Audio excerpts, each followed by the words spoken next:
TEL Friday. Hi. We're coming to you almost live from the south of England. The show is a little bit different this year, but we've got some really interesting items for you.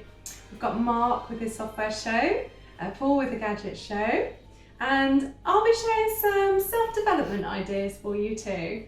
This year we have two experiments. Can TEL Friday's Joe learn the language Tagalog from an app in just 4 months and then have a live conversation with a Filipino colleague? And following the revelation in this new book that babies can count before learning numbers, can our own Will Bladen replicate this finding with his 15-month-old son Jim? Also, I'll be sharing tips for using Zoom to create engaging teaching, and on our TEL Friday Facebook page we have Neil Ralph from Health Education England, and he outlines how the new hub will open up new opportunities for technology enhanced learning across the UK. Also, we have edited highlights from this year's Learning Technologies Conference. But first we've got Andy Kerslake at Torbay Hospital. He's been looking at how technology enhanced learning is being used to positively help staff wellbeing and provide some much needed PPE. He's also going to show you around his pop-up studio, so I can't wait to see that. So over to you, Andy. Hi, Andy here from Torbay Hospital, and in the next few minutes I'm going to show you a number of initiatives that we've set up that utilise TEL in response to the COVID situation. Starting with where I am right now, which is a pop-up studio in our education centre. Now, why have we created this studio? Well, it's been down to the excessive demand on video content in response to the COVID. We've had requests from the training department that needed to upskill members of the staff and induction videos, for example. We've also had a number of requests for patient-facing material, either live streamed or video content. So again, we've used the studio for that. And in addition, our exec team are doing daily briefs to all staff, and they attend here at the studio. We film the brief and we get it out to all staff on a daily basis. Now the studio is being used pretty much 9 to 5, Monday to Friday, and yeah, the demand has never been higher. So what have we got here? Now in a minute I'm just going to show you, going to flip the camera around and show you how we've set up this studio to cater for this demand. Okay, so if I just zoom back, you can see that we've got one of these pop-up screens. And we've just got a four light setup. We have the two fill lights, one on either side, and then a light filling in the white screen at the background there. If I just poke down there, you can actually see we've got a green screen, which we use should we need to change the background. You can actually do it with the white, but the green screen is the preferred by all accounts. Now panning round, as you'd expect, we just have the lights over here. We have the flip chart which the execs use should they need to have any memory joggers. More lights. And here, this is an interesting thing for it's a auto cue facility that you just add to the front of the camera. Costs a couple £100, I believe. Now it links via an iPad and Google Docs. So colleagues who want to read a script directly to the camera, because obviously it will be beamed straight in front of the lens, so it keeps that engagement because they'll be looking straight down the camera lens, but they can read a pre-prepared script. This is our live stream rig. This is what we've used to beam out our TEL Friday broadcasts in the past. Going forward, at least in the trust, we're going to move over to Microsoft Teams that allows all the functionality that our colleagues need to beam out to either their colleagues or even patient-focused material. I'm here with Ollie, Torbay and South Devon's immersive lead, and we're here with some of the Trust's 3D printers. So I can see two in the shop now, Ollie, but can you tell us why the Trust has 3 3D printers? Sure. So we actually purchased 3 in the beginning to enable us to do rapid prototyping of various items that the hospital might need. We have a selection here on the table from early 3D visors, which allowed us then to go forward and mass produce a set with our industrial partners in South Devon College, to door openers here, to mask clips at the back, allowed us to do a range of things to help our clinicians here at the hospital. So you say we've worked with our industrial partners. How many visors do you think that have been printed in total since the start of the pandemic? So I think we're at least looking at over 5,000 right now. So South Devon College went out to various companies that they work with to train their students, such as Team Bridge Propellers, who have then, instead of making propellers right now, are actually making 3D printed masks. That's incredible. So would I be right in thinking that we would do the prototypes here? Yeah, definitely. So this allows us, being on the hospital site, to work with clinicians directly to talk about designs and what they need from the various pieces of kit. We then take it to not only back to clinician to get them to sign off, but then to medical devices and lastly infection control to make sure all stages of governance have been checked.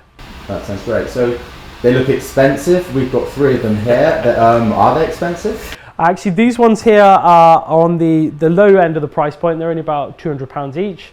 In a previous role, I actually used one that cost nearly £2,500. So from a cost point of view, these are very entry level. They're also great value for money. Okay, so have we experienced any difficulties, or have we learned anything over the last 6 weeks in using 3D printers? Obviously, it's a new piece of kit that is new to the trust. Yeah, absolutely. A few things. This one here got a little bit poorly, got some plastic stuck in the tube from running overnight, getting too hot. So just being aware of that and making sure you've got appropriate cooling. We're lucky in this actual simulation room where they're all currently set up, it's got great air conditioning. Having a level bed is extremely important as the nozzle goes over. If your bed isn't level, the plastic doesn't layer properly and you get a great mess. I could show you a giant ball of plastic that I've messed up during the time. But also the software that we've been using as well, making sure that the items you're printing are appropriate bed levels so that the printer doesn't try and print it into the ground and make an awful mess. So would there be, how much training would you say it takes somebody who's never used a 3D printer to getting up and competent in producing the visors? So I would say most of these visor types here are different designs that have already come from the internet, so people have printed them before. It's just learning how to use an appropriate slicer program. There's a great free one called Cura, and literally a couple of clicks and putting on an SD card and away, I would say probably about half a day and you'll be ready to go. That's good. And just going back to cost then, so how much are the printers that we're looking at now? So they're about £200 each. A spool of PLA, which was what we're using, is type of plastic. A kilo spool is about £14. And so most 3D prints are actually done by weight. It will tell you how many grams of plastic it's going to use. So you can actually work out the cost quite directly for how much it's actually costing you. Okay, so how much would you say for an average visor? I know we're using the manufacturers. Yeah, no, of course. So for an average visor like this, so this particular one we would use in aerosol generating procedures because it's infilled quite nicely. So you're going to get no particles down there. This costs roughly about 75p. Okay, and I can see just to your left, we have a printer running. Oh, we do, yes. So what's this one printing at the moment? So this one's actually printing some no-touch door openers. Okay. So this was a design that we found that was open, free on Creative Commons license. Those ones there are quite small, but those ones are actually quite large. This is what they normally look like here. And so you'd walk up to a door or a lift button, got a nice button here, push it, or you flip it around and you can leave handles. I printed a giant one just because I can, and it looks great. It's a great novelty. It's a great talking point about what different prototyping we can do for the hospital. Okay, it's been really useful, Ollie. Thanks ever so much. Finally, I heard that there was a fantastic dog prototype that was printed when the printer arrived. Can you please let us know? Yeah, sure. So when the printers come on their SD cards, they've already got a couple of great little animal designs. I printed a dog out and took it home, and my kids have had it ever since. So I can't show you it because they've got it. Sorry, guys. Great stuff. Thanks, Ollie. Thank you very much. Hi, I'm here with Nat, part of the Torbay's simulation education team, and we're here at the Wellbeing Hub that was set up in response to the COVID-19 situation. So Nat, this is amazing. This is absolutely incredible. Can you just show us what's been created and give us a little bit of a mini tour, really? Yeah, okay. So yeah, we've set this up in obviously for our frontline staff, but anyone can use it in the hospital. So we've tried to create an atmosphere which is really relaxing, lots of colours. We've had these lovely lights donated by a company in Paynton, and we've got lots of different things on the walls here. I can show you if you want me to. Yeah, let's do a little mini tour. Let's do it. So we've got some local prints that have been donated here, which are really lovely. A lot of people have donated a lot of time and effort into this, and they've done it all off their own back, which is really kind of them. That's incredible. We've also got, as we come around here, we've got lots of beautiful pictures that have been donated from the Louisa Carey Children's Ward here at the hospital. Ah, brilliant. Some of these have been done by inpatients and some have also been sent in from home. So we've had them all laminated to make the place a little bit more colourful. Oh, incredible. We've also got a table here with, you know, Sudoku and colouring and for people to come and sit and relax. So we've got these lovely tables here and some lollipops, obviously. Pops of kindness. Very nice. We've got some more beautiful prints here as well. Trying to make it as colourful as possible. Obviously we've got beautiful outside here, but it's obviously nice to cover the windows. We've also got a lovely gratitude wall, which is slowly being filled up with just, you know, happy thoughts and what the staff are really grateful for at the moment. That sounds incredible. So what is it I can hear behind this curtain? So yes, we have got someone in here at the moment. Okay. We've got an area where we have got 3 massage chairs. They have been donated by a lovely man in Dartmouth. And we wanted to create an area where the staff could come and relax, sort of have a sensory sort of relaxation, but also we've integrated a TEL area with VR. So we actually do have a member of staff in here at the moment. You can take a look to follow, okay. Here we go. So this is our lovely Tim. He's part of the resus team at Torbay Hospital. He is currently testing it out, and he is, I'll tell you what, I'll pass you on to Ollie. He is our immersive lead for the trust, and he knows all about it. Here we've got an Oculus Rift that Tim's currently using. On there we're using 2 programs currently for well-being. One is one that was developed by Bob Stone's team at the University of Birmingham, which is actually narrated by David Attenborough. Definite crowd pleaser, helps them very much relax. It's got some beautiful Aurora Borealis, the stars. It's a great experience. We also use one called the Deep, which is a biofeedback game, which uses a belt to measure your breathing. Okay. And then you breathe in time with the breathing ring on there. To help. It's actually using, I guess, ancient yoga meditation techniques. It's had some very positive feedback from that as well. Okay, so have we paid for these experiences? Are they experiences that our colleagues elsewhere can purchase? The Deep's currently going through, I believe, some funding rounds that's going to be more widely available. Okay. We're very privileged to have Bob Stone's experience because of the great relationship that we have with him. I see. So if we're using this in this environment, how are we ensuring that the devices stay clean and we're able to change them from patient or from colleague to colleague? Yeah, no, absolutely. So whoever's up here manning the station not only will clean the headsets in between use, but clean their hands. They'll be wearing gloves. We're using the MediPal wipes, so that's 5,200 parts per million. So to wipe the outside of the headset, and then we're actually very privileged to have a clean box to sterilise the inside using UVC. Can you show us a clean box? Yeah, let's go over here and let's have a look. So this is a clean box. This is a single unit one. They do come in 2 unit and 4 unit flavours. It's from a company in America. They've been very quick to get one over to us. You literally hang your headset in, and then there's an array of UVC LEDs in there. Push of a button. The cycle starts up. Literally a minute later, 60-second clean time. The inside of the headset will be sterile, ready for the next person to use it. That's amazing. They're really exciting stuff, and yeah, we look forward to seeing what the feedback is from all of our colleagues who've been able to experience this. So no, really good, and thanks for showing us what we've got going on here. Thanks for coming up. Cheers. So there we have it, just a quick look at how we've been using TEL here at Torbay Hospital during the current COVID-19 situation. Thanks, Andy. That was a really fascinating insight into what's been happening in Torbay. Did anyone else hear the opening bars to Frankie Goes to Hollywood when they saw that giant word relax? And now, the software show, which this year is brought to you by TEL Friday's very own influencers, Mark Deman Palmer and my boy Jack.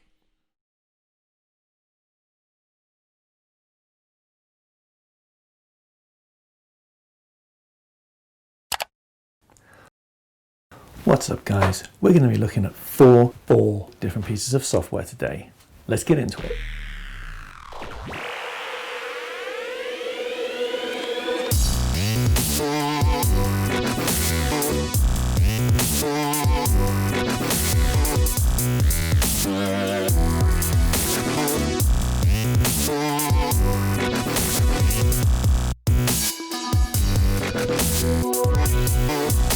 So the first app we're going to look at is Display Land. It allows you to create 3D renders of objects you have lying around your home, in the office, at work. I'm going to have to go into the garden for this one. Okay guys, so we're here in my garden. We're going to try out the app, see how it works.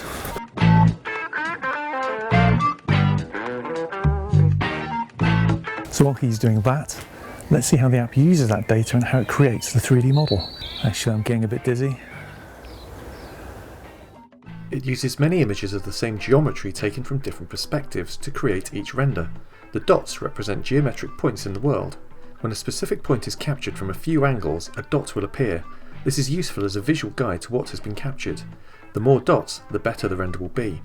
When using Displayland, it's like the opposite of the panorama mode on your phone's camera. Instead of recording many things from one perspective, you need to record one thing from many perspectives. You can then upload to a 3D program to be exported.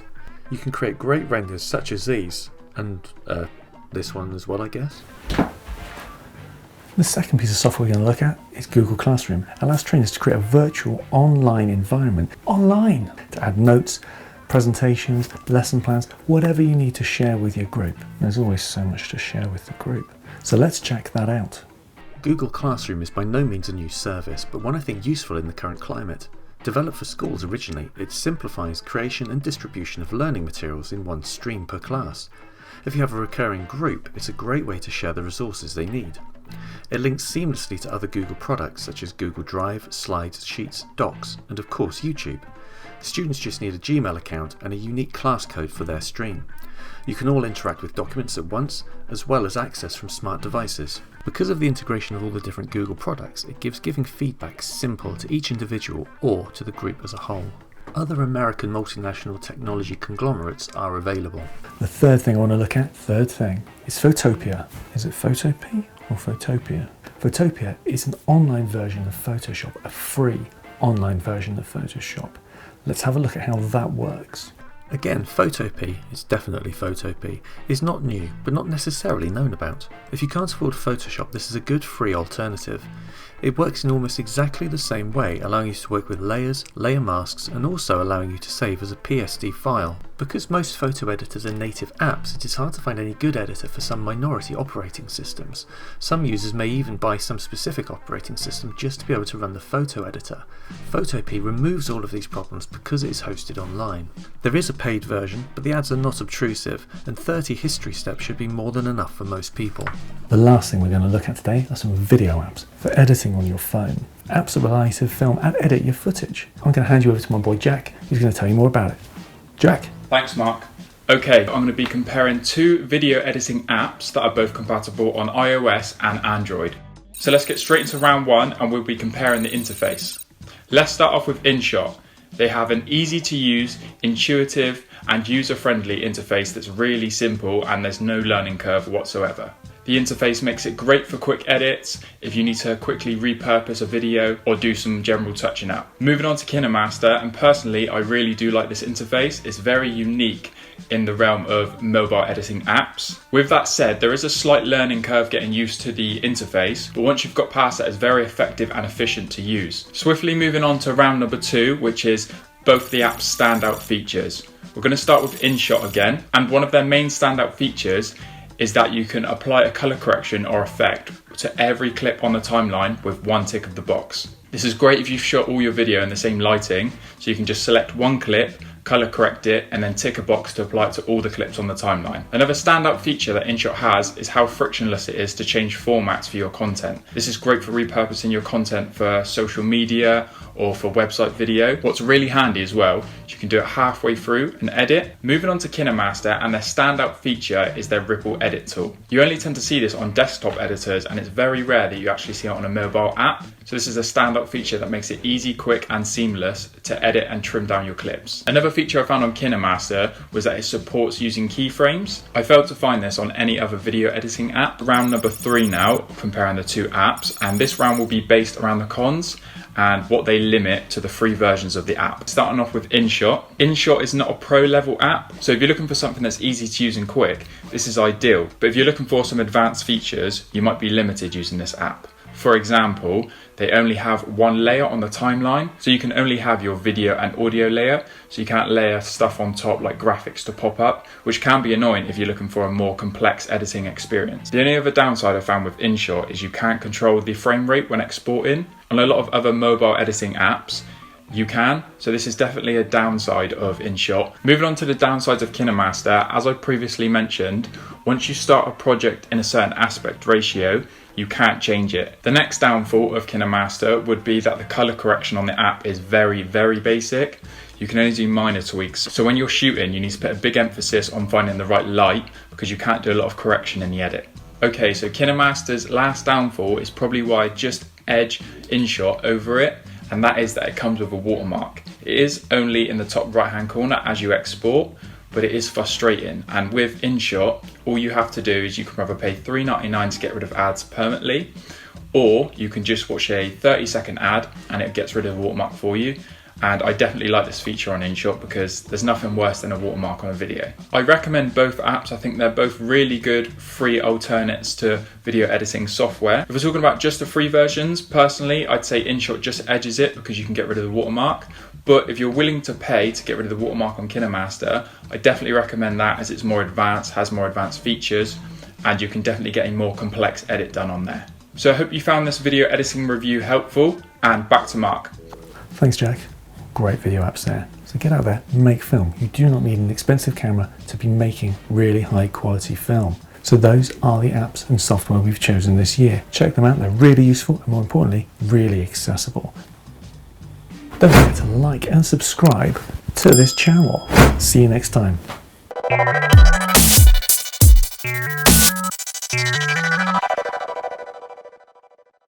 Brilliant, or as they might say, that was like straight fire. We're so impressed with this style of delivery, we've decided that everyone who presents at the Southwest TEL Forum in future must use this format. Okay, on to our next item. A fascinating new book called How We Learn came out this year. In it, the author explains that babies can count long before they can speak or have learned numbers. They found that babies and toddlers show surprise when some items go behind a screen and a different number come out the other side. So TEL Friday decided to see if we would get similar results. Our own Will Bladen carried out an experiment at home with his 16-month-old son Jim. This is what happened. Watch out for 40 seconds in where Jim tries to find out where the objects are coming from.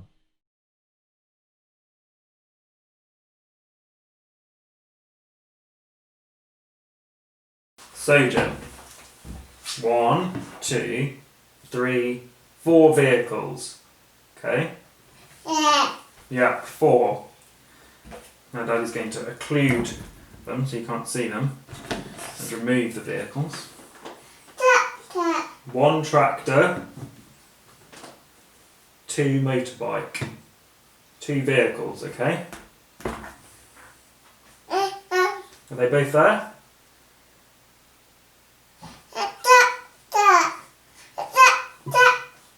Okay, now we'll do it again. Right, look. So, 1 motorbike. Okay. Look. Good. So this time, Jim, 1 motorbike. Okay. Except I'm going to swap it and put something else there instead.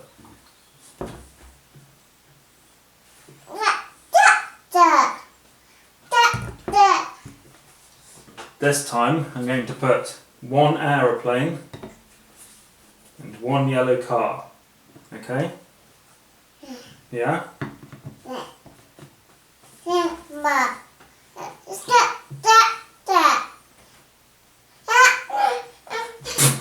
I'm not sure what this is doing. Right, this time I'm going to put one tractor and one car, okay? Yeah? Yeah. Yeah. Car. This time we're going to put one car and one tractor, okay? Yeah. Yeah? Mama.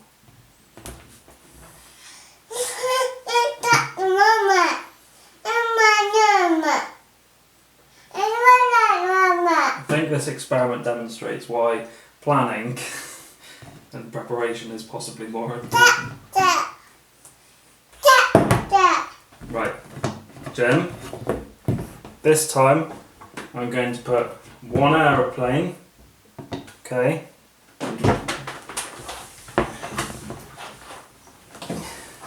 This time I'm going to put one aeroplane and one tractor, okay?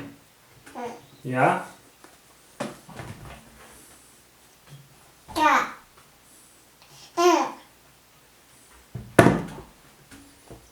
This time we're going to put one car behind it. That's it, one car, okay? Yeah. Yeah? Just the one car, nothing else. Car. Car. Car. Car. Car. And what's that? Car. And what's that one? Car. That's a tractor, isn't it? It's not a car. And that's an aeroplane. A little bit like a Messerschmitt. A car. Right, last time, because the neighbours are wondering what we're doing. This time, Jim, we're going to put one motorbike, okay, and one tractor, and nothing else, okay?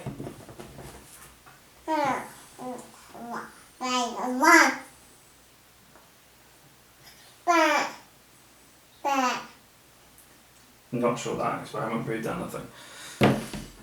Thanks, Will, and special thanks to Jim. Now, that was filmed in Tiverton, a part of Devon where parents still teach their children to look out for Messerschmitts.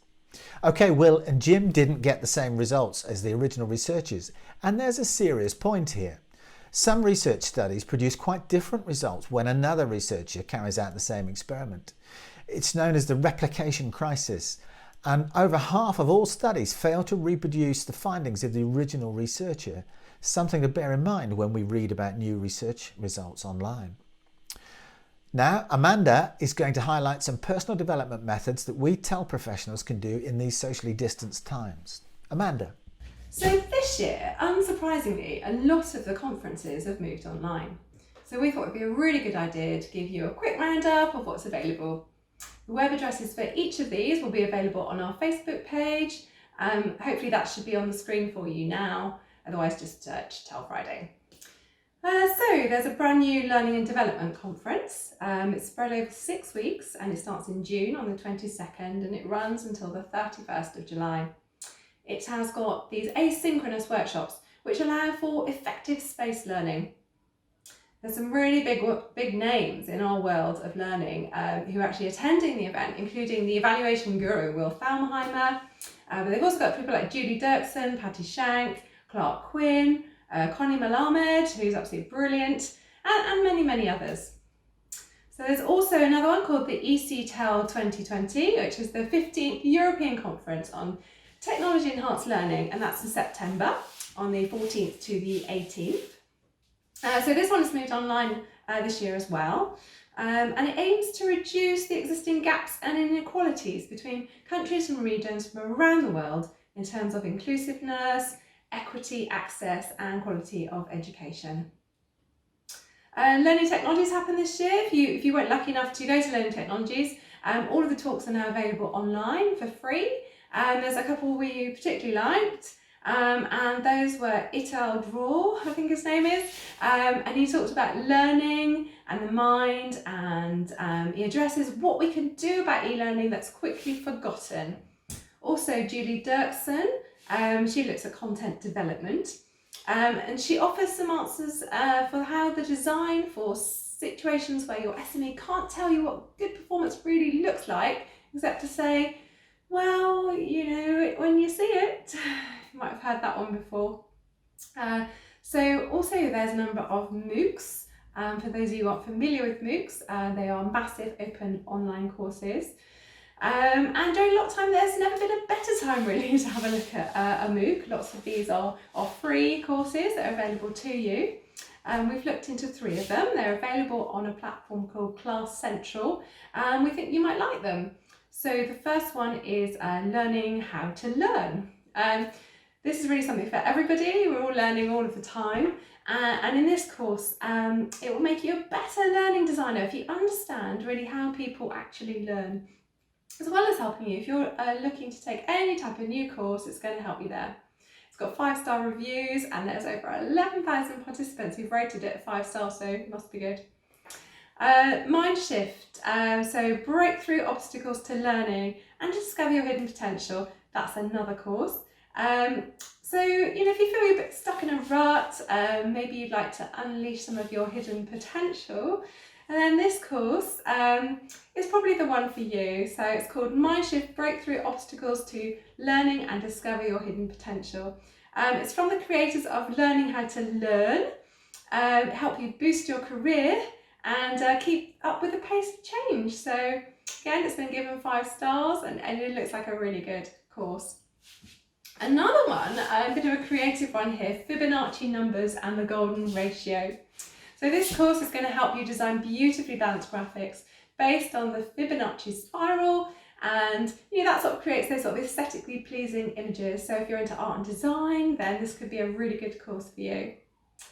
And we've got a really hot tip this year. Have you ever thought of exercising or taking a MOOC? I can't say I have, but what we thought is, you know, maybe you could pedal a few miles on your exercise bike if you've got one while watching the videos, and then take a breather and join in the online discussion. Just an idea there. You might like the sound of that. You might be horrified like me. Anyway, so maybe you'd like to make 2020 the year that you broaden your career options and gain a qualification, perhaps. Did you know there's actually a professional qualification that you can do? It's called the Qualified Teacher Learning and Skills Status, QTLS.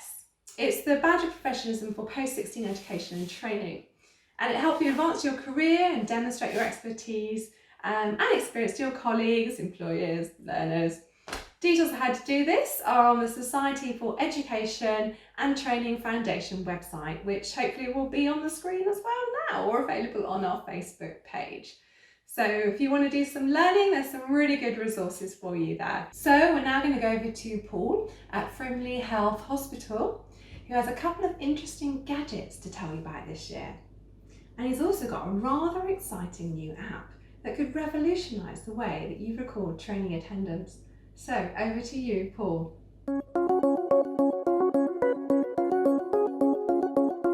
So what does CAT stand for? CAT stands for Class Attendance Tracker.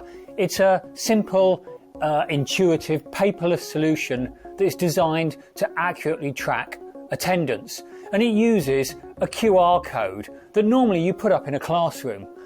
But you can actually even do it over video conferencing such as Teams or Zoom, or even inside a piece of e-learning to show that they'd actually done it.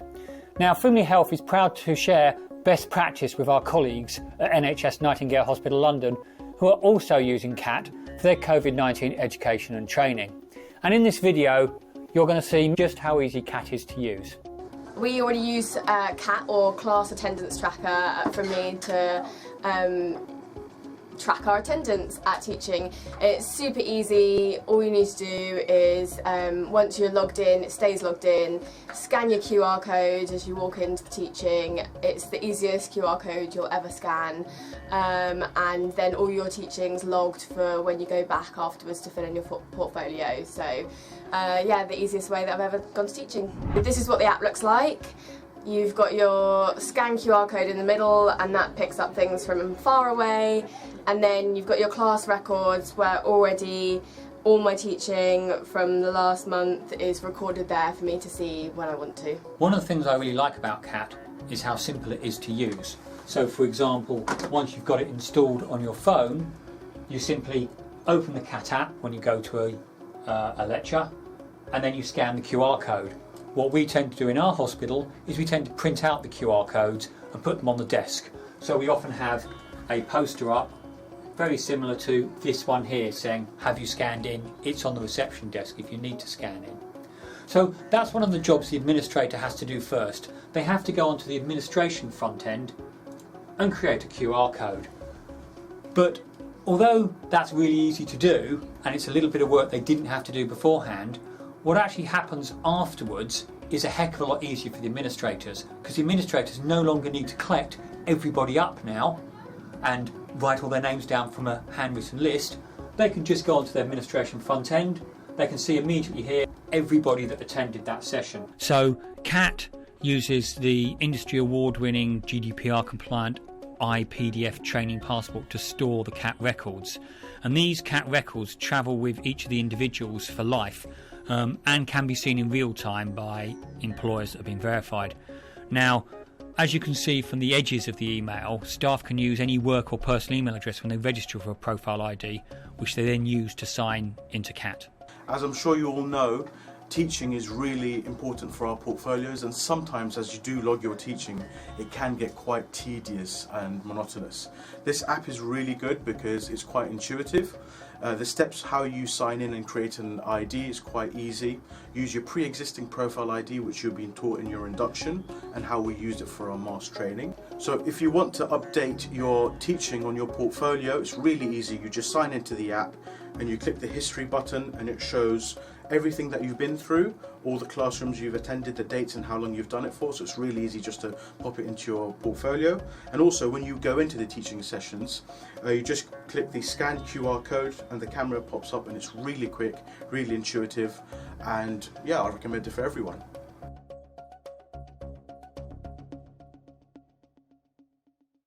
So here I am in my Sim suite, and I'm recording this on a new iPhone, actually, an iPhone SE, so it's the cheap iPhone, effectively. And you'll probably know these days that mobile devices are very good with their cameras. They've got really, really good lenses. The problem tends to be the audio. Oh, and before I talk about that, actually, the very astute of you may have noticed I'm not wearing my uniform today. And there's a reason why I'm not wearing my uniform today. I don't know if you can read the back of this either. But the reason I'm not wearing my uniform today is it's May the 4th, and this is a Star Wars top. So May the 4th be with you. Right, anyway, that aside, let's talk about, what was I talking about? Yes, I was talking about, so cameras are really, really good on mobile devices. So they're really good for videoing things like this, for example. However, they do have one slight flaw, which is they've got really small microphones. So when you walk away from the phone and you're carrying on videoing, or it's very noisy because you're videoing out in the street or something, the audio tends to disappear quite badly. Now you might notice, actual fact, that the audio has not disappeared really badly here. There's a reason for that, and that is this little device here. Right? I have a little device. This was from Kickstarter a couple of years ago. You probably just see it from my hair here. And this, actual fact, is a little Bluetooth microphone, and it allows you to connect to a video recording app on the phone. And if you have two of these, you can actually use one as a sender and receiver and plug it into the phone, meaning you can do other things like Facebook Live and use other apps. So you can only use the app that comes with this device if you only have one of them. So it's much better to have two of them. And if you want me to demonstrate what they're really like, if I put it actually down by the phone and walk away, you should get some idea that the audio is nowhere near as good now, hopefully, as it was when I had the device on me. They're really, really useful out in the streets and stuff like that, because that way when you get wind and things like that, the microphone really comes into its own. So, useful little device there. Hi, so another audio gadget for you. So, imagine you're in a room like this and you want to do a video conference, which we're doing more and more of now, whether that's Microsoft Teams or Skype for Business or Zoom even, or any of the other many systems that are available. But there's an issue with trying to do it in a room like this, which is I've got my laptop here to do it on, so I've got my webcam, but the microphone and speaker in this laptop would be really, really naff when you're trying to do it with a room this size. Well, here's a solution that you can use. It's not cheap, but it's very, very effective. So effectively what we have here is a couple of microphone speakers, and literally they're USB, so we just plug them into the laptop. And very, very cleverly, you can buy more than one of them. So you can just connect them up and chain them down the length of your room. And these are actually very, very effective at capturing the sound from the room and acting as speakers. And very importantly, to make them very effectively, what they've got is they've got echo cancelling inside them. So as long as you use them as both the speaker and the microphone, they work really well. And I am sure that if they were in here, we could actually have a whole room here and they would all be able to listen perfectly on these little speakers and all be able to talk. So as I was quite far away from the camera when I was showing you that, here they are in close-up. And as you see, they're really nicely made. They're kind of little discs. The USB lead and the extension lead just wrap round the base, and they've got a little cover they go in. And then they've just got some buttons on the top as how they work. And you see this one's red at the moment, which means that the microphone's muted, and I can switch it on and off like that. And then you've got volume on it as well. And then you've got the little extension lead here that you need to connect these two together. So a nice little set of devices there. And as I said, you can chain as many of these as you like together. Now over to Nick Napper, who has some ideas on how you can use Zoom for online training and teaching. We're using online apps like Zoom and Microsoft Teams more than ever before. We're meeting friends, family, colleagues, supervisors, all in the same place, something that would never happen in a coffee bar or a pub. So we wanted to offer you ideas to teach live using Zoom if you haven't tried it yet. This is for groups where you know who the participants are. With a little preparation and planning, these online apps can support teaching really well. Zoom lends itself to teaching because of its breakout rooms function. At the moment, Microsoft Teams doesn't have a breakout room function, although Microsoft say they'll be adding this soon. At present, if you want rooms in Teams, you need to set up an additional channel for each one. Bear in mind there can be a lot of cognitive load on you when hosting a live teaching session because of the number of things you need to keep track of. So it's a great idea to have a co-host. They don't have to be in the same place as you, although it's helpful if they are. They can answer chat, join in when things get busy. They can fix technical problems and remind you if you've forgotten something. It's really helpful to rehearse all the app functions you'll be using for the lesson. You don't want to be allocating people to rooms or editing a whiteboard for the first time when you're live. Much better to practice with colleagues before you do it for real. Using a background behind you can reduce distraction for viewers. Some of the virtual backgrounds can use up bandwidth, so if this might be an issue, try a collapsible background like the one I'm using here. You can buy them online and they're quick to assemble, although they do crease like a linen suit that's been slept in. And remember, sound quality will be enhanced with a microphone. Have a fallback plan for problems that might occur, such as learners having difficulty joining the meeting. A co-host is a big help in situations like these. Before you start, it's a good idea to reboot your PC and be sure no other programs are running. Have a soft start so that latecomers don't miss anything important.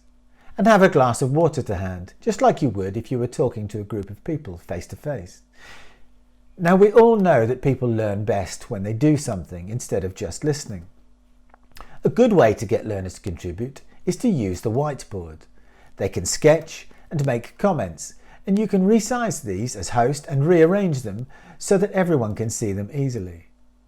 Whiteboards can be used in breakout rooms too, although here it may be easier if groups take a photo of their whiteboard to upload when everyone is back together.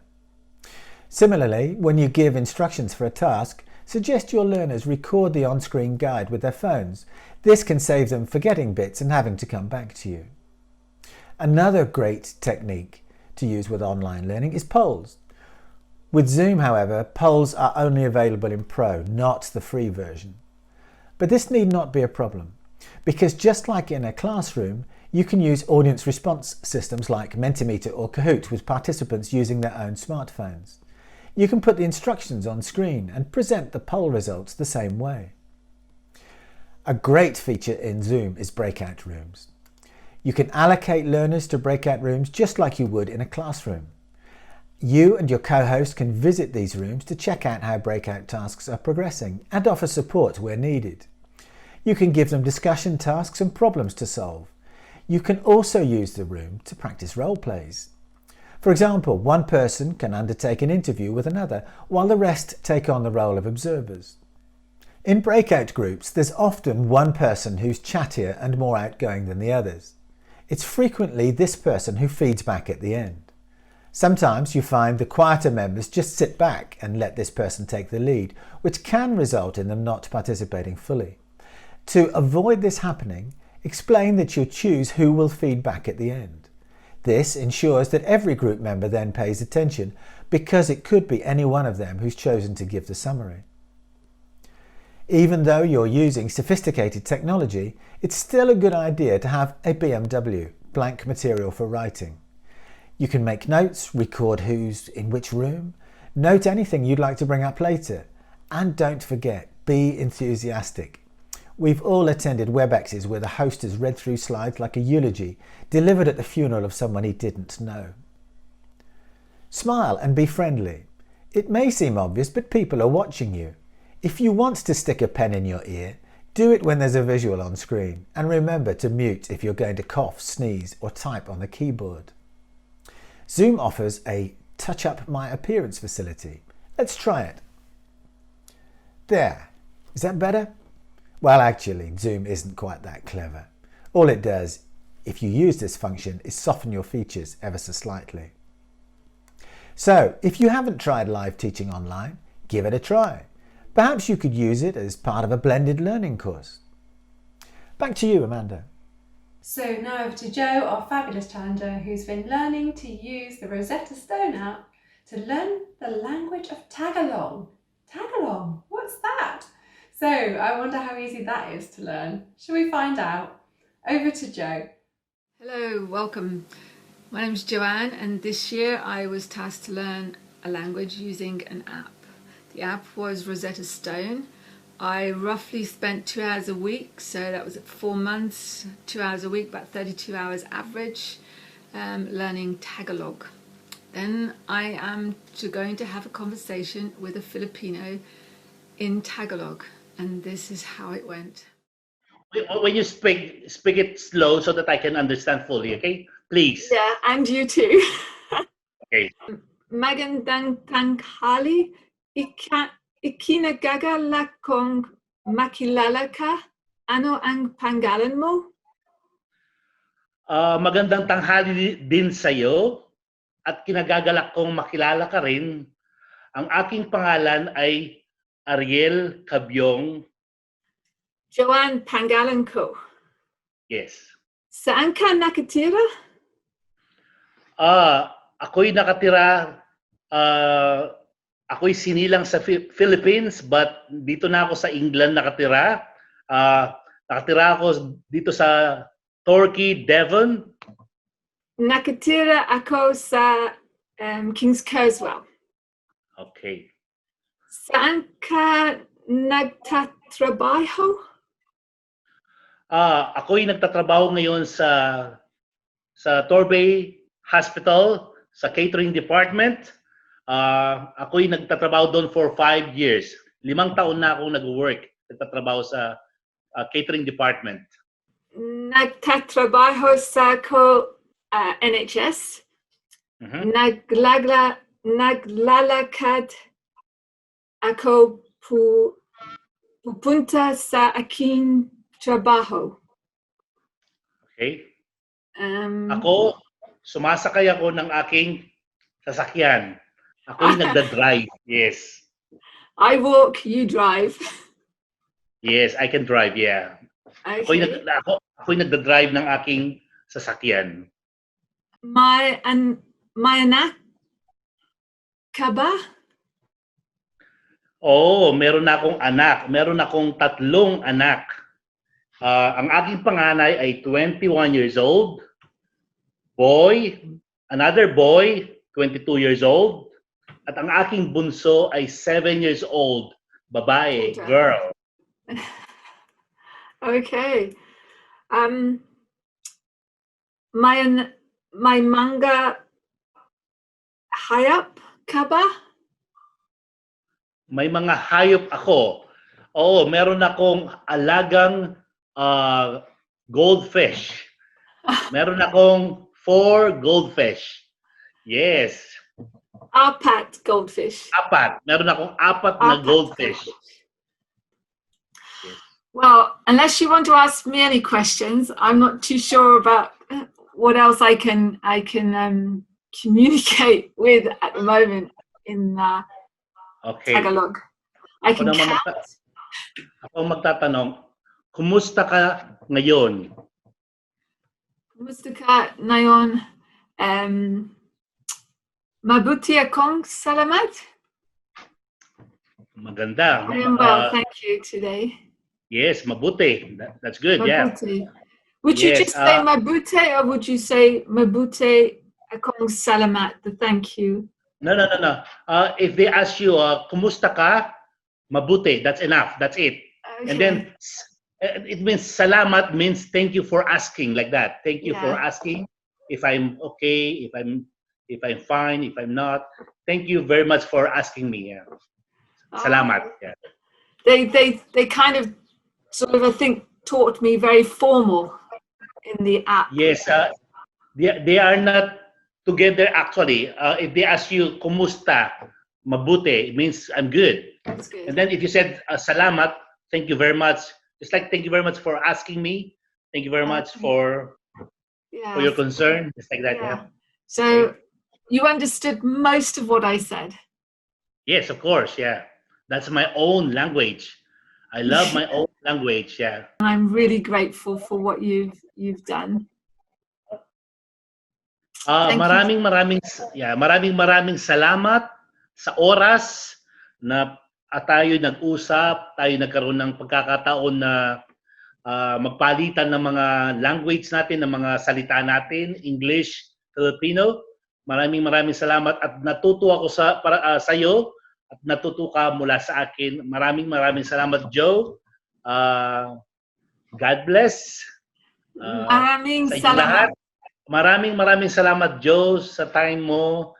Maraming salamat sa opportunity. Okay? God bless. Maraming salamat. Bye-bye.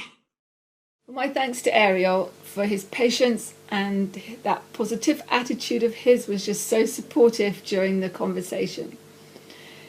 It highlighted a few things, having that human interaction at the end.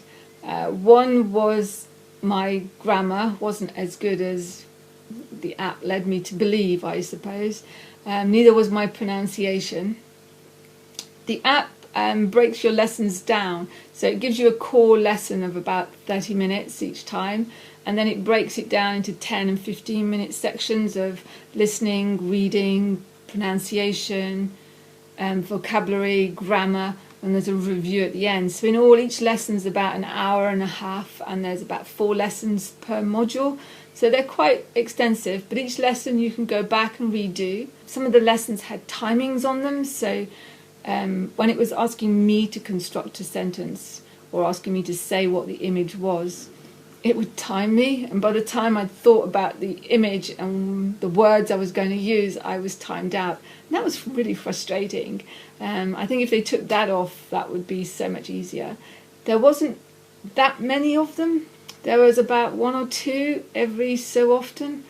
I don't think there was enough of those making your own sentences up. It needed a lot more of that. There was extra learning you could do. So there was a reading section where you could listen to someone reading it, you could read it, and the app would tell you which words you pronounced incorrectly or ones it didn't hear correctly. But then you would have to go back to a lesson and try and find those words to know how they were meant to be pronounced, or just keep reading it and pronouncing it in different ways till you got the green light. So the app was very good on certain things. Learning words, yes, it was all through images. There was no English once you got into them. So learning the words via those images were really good and well thought out. And I believe I've learnt quite a lot of words. I now would like somehow to put all those words together into a sentence, because the grammar I'm really not keen on or sure of. But other than that, I enjoyed the app. Frustrating at times, but as I say, I have learnt quite a bit. Well done, Jo. That was brilliant. Jo put a lot of time in. She devoted 40 hours to reach that level of proficiency, and I think it showed. It was certainly a lot more effective than my holiday French. Well, that's it for this year. We were going to start with an opening based on one of the most famous films of all time. So look out for that on next year's TEL Friday. And TEL Friday 2021 will have some big prizes. We'll see you next year. Thanks for watching. Bye.